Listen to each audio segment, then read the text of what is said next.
Welcome to the deep dive. Oh, Okay, so today we've got this stack of source material. It's excerpts from some websites, hmm and what immediately jumped out, was the name Backstage shows up across them. yeah, it's interesting, isn't it? Because you see Backstage on both sets of documents, Yes, right. but then you actually dig into the text, and it's pretty clear they're talking about completely different things, different worlds almost. Right. So that's our mission for this deep dive. We're going to unpack only what these sources tell us. What little nuggets can we pull out about what these two Backstage places actually do? Who they're for. Yeah, who they serve, what makes them tick, but only based on the words right here in front of us. Let's dive in and see what we find. Okay, and it's a good example, I think, of needing to look past just a name, right? You've got to see what the business actually says it is. These sources really highlight that. Definitely. Okay, so let's tackle this first batch of pages. Yeah. Right off the bat, the content makes it pretty clear. This one is, well, all about clothing. Seems like an online shop or retailer. Yeah, looks like it. Specializing, it seems, mostly in women's clothing. And the way the source describes the website structure, it gives you a sense of the range pretty quickly. It really does. They've got like whole sections for footwear, and they list out specifics: shoes, boots, trainers, heels, sandals, even slippers. Right. Then there's this big section on accessories. I mean, it covers everything from fascinators, Yeah. which is interesting, Yeah, you don't see that everywhere. to belts, scarves, sunglasses, jewelry, and watches. And they even break down bags and purses into clutch and tote styles. Very specific. And they've got those sale and clearance areas clearly marked too, which is pretty standard, but again, shows the focus. And listing the types, tops, dresses, jeans. Exactly. Helps navigate. And the source also mentions the practical website features: search, wish list. Basket summary, account login, currency options too. GBP, Euro, US dollar. Standard stuff for e-commerce. But it confirms, yeah, this is an online store selling to people like you and me. Definitely consumer facing. Okay, now here's where Backstage actually pops up in this source. They list the brands they sell, AZ. And it looks like a lot of them. Yeah, it seems extensive. They even highlight toppy brands, mentioning Red Button, Filigallo, just give a taste, I guess. And then right there under B, you see Backstage. Ah, okay. So it's one of the brands they carry, but the source actually describes it, right? The clothing brand itself. It does, yeah. It says the Backstage brand is about a casual look, simple styling, classic cuts, shapes that flatter, mentions bringing a splash of color. Interesting. And it specifically calls out their focus on quality materials, wearable fashion trends, and making sure it's a comfortable fit. Right. So that little description, just for that brand within their larger store, tells you something about its niche, doesn't it? It really does. Sounds like they're going for, reliable, easy-to-wear stuff, everyday fashion. Practical, accessible, maybe stylish basics alongside all the other brands they offer. Comfort and wearability seem key for their Backstage line. Yeah, that's the vibe I get from the text. And remember those sailing clearance sections? Mm-hmm. The source actually pulls out specific examples. There's this cap sleeve dip back pullover Minka Blue, was $99, now $29. Wow. Okay. And a Noemi V front and back textured knit top. That was 119 times, down to 36 deals. Those are pretty steep drops. So the source makes a point of showing those specific price cuts. Yeah, highlights the clearance deals. And then finally, for this first one, the source gives contact details. A Sheffield address in the UK, phone number starting 0111, email. Okay. So firmly UK-based clothing retailer. Got it. Right, so that's Backstage number one, online clothes shop in the UK. But then we have this other source also talking about Backstage. Mm-hmm. Let's switch gears to that one. And the very first thing you notice, totally different language. It's Dutch. Right.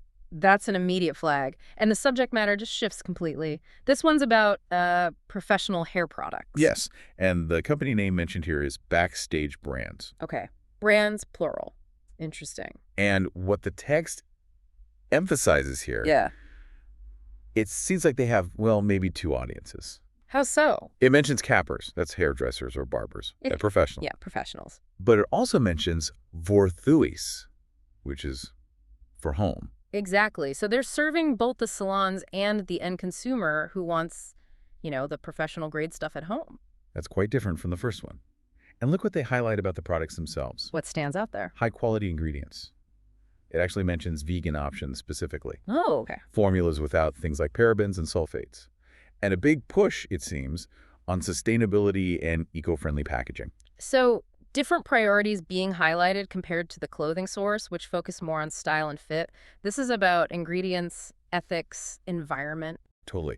And for the pros, the hairdressers, the source talks about their product range, says it's a complete assortment. Meaning? It lists examples like from shower and scissors to coloring and color treatments, Mm-hmm. and from shampoos to balsams, balms, or conditioners.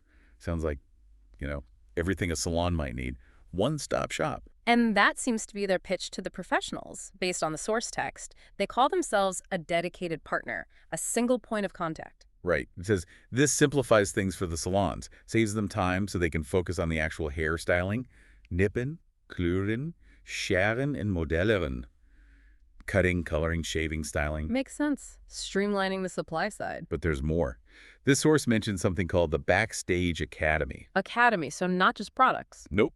It says they offer professional training for their customers. Ah, value add. What kind of training? It says it's led by vooraanstaande Belgische topcappers, so leading Belgian hairdressers, and they cover new techniques. Okay, that's quite a service offering, and the source probably explains why they offer that. Yeah, it sort of frames it as a way for the salons to, like, keep their staff skilled up and maybe help with retention, plus making sure they can offer the latest styles to their customers.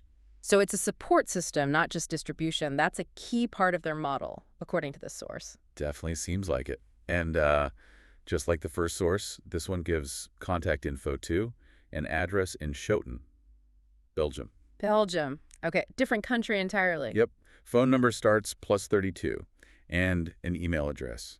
Clearly Belgian. Right, so UK clothing retailer versus Belgian hair product distributor and training provider. So, okay, we've looked at both sources now, and that name, Backstage, is the link that got us started. It is. But if we stick only to what's written in these documents, Mm.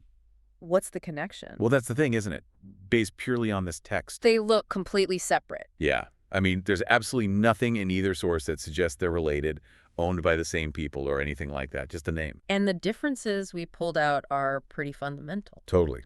You've got completely different products, right? Clothing versus hair stuff, Different industries. different main audiences. The first one seems all about the end consumer buying clothes. Whereas the second one is explicitly targeting professionals and consumers. That dual focus. And what they actually do is different. One's a retailer selling lots of brands plus its own. And the other is a distributor, yes, selling multiple brands, but also providing that whole training service element, the academy. Yeah, that's a big difference. And then the nail in the coffin, geographically speaking. UK versus Belgium.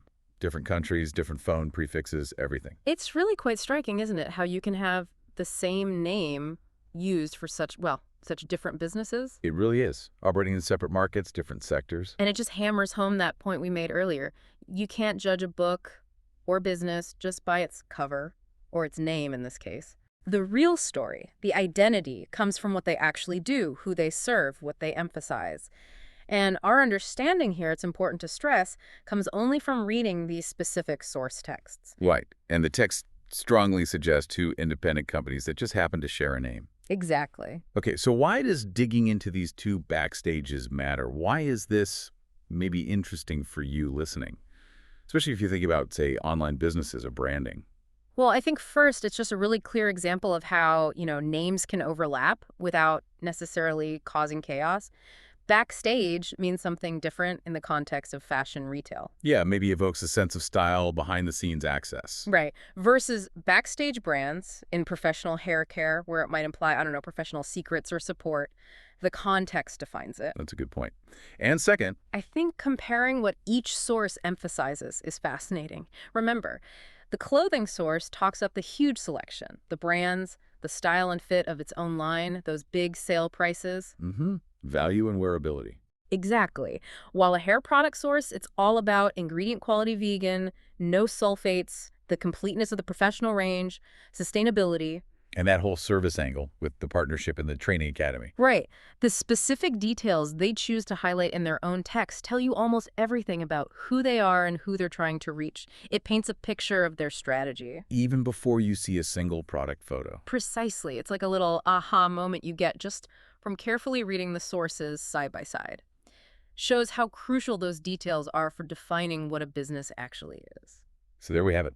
We started with this shared name, Backstage. We looked closely at the sources provided. And found two seemingly completely separate businesses. Yeah.